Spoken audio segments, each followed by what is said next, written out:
Hey there, Sharon Horne-Ellstrom here. Welcome to day 2718 of What You Up To Now, documenting the journey originally as I came from the brick and mortar corporate world of business to the online world of business, and then back and forth again. With the pandemic, I definitely changed gears and what I was doing. Prior to that, I had been dabbling in different things that I learned because the online world can be overwhelming. There's so much to learn, and there's so many things that suck you in and get your attention.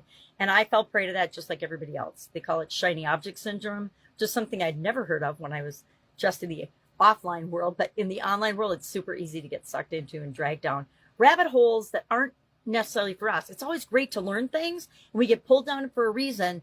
But sometimes that reason is just to say, stop. This isn't for me right now. I can put a pin in it and I can come back to it.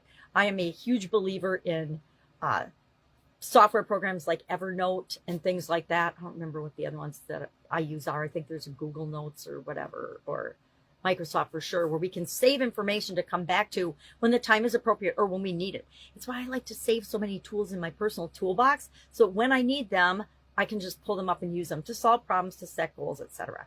Well, this month we're focusing on mental health and mental well-being, and today's topic is mental well-being goals for the Be a Better You Annual Challenge, as well as for Supersize Your Business. Because guess what? Our organizations need to be mentally well-being and sound, safe places for people to work to, and that, again, is defined by us. But we talked about a 5-step process to help us do that. It starts with awareness, right? What's going on? What's going on in our situation? What are the biggest challenges that we have from a mental health and mental well-being standpoint? Third,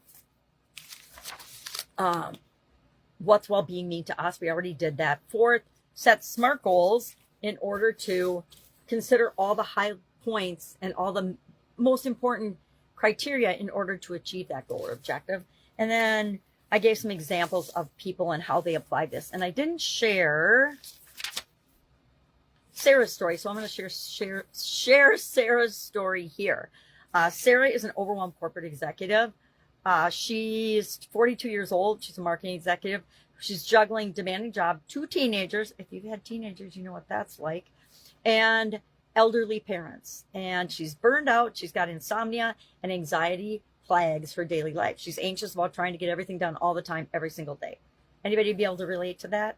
Yeah. I told my daughter that basically for 2 decades of my life, all I did was run through my life. So I try to help when I can so that she doesn't have to feel so stressed, but I think she is. Applied processes. She applied the 5-step process I just shared.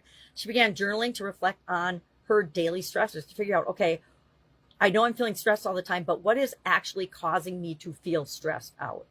She identified that lack of boundaries and perfectionism were key issues for her, and she needed to address them if she was going to think and more clearly and be focused and achieve what it is that she wants. She set a goal to end her workday at 6 p.m. and practice 15 minutes of guided meditation each evening. I do it in the morning and evening. She does it in the evening. She incorporated weekly therapy sessions and digital detox Sundays, meaning Sundays she stayed the heck off of social media and digital things. Results: within 3 months, Sarah reported improved sleep, reduced anxiety levels, and rekindled family relationships. Her mental clarity translated into improved work performance and emotional balance. And that's what we're looking for. We're just looking for some sort of improvement in our lives so that we can feel better, right? And we can do better and be better. All right, that's all I've got today. If I can help you in any way, please hit me up and ask. I've got my own stuff and projects going on, but I'm always here to help if you need help. Simply ask. Have an awesome day, and I'll be with you tomorrow.